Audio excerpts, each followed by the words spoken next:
আল্লাহর হাবিব সাল্লাল্লাহু আলাইহি ওয়া আলিহি ওয়াসাল্লাম একবার একটা যুদ্ধ থেকে ফেরার পথে মরুভূমির মাঝখানে সেনাবাহিনীকে থামিয়ে বিশ্রামের ঘোষণা দিলেন যে তোমরা একটু বিশ্রাম নাও।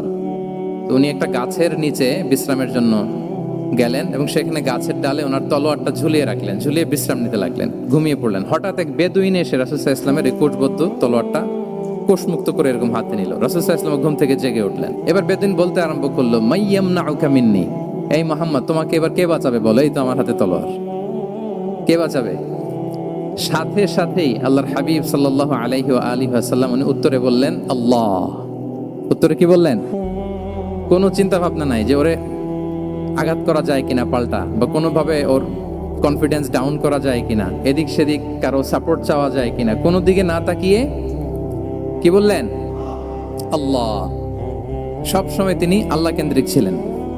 এটাকে বলে গড সেন্ট্রিক মাইন্ডসেট। যে কোনো পরিস্থিতিতে তিনি আল্লাহ যে আমার সাথে আছেন এটা কল্পনা করতেন।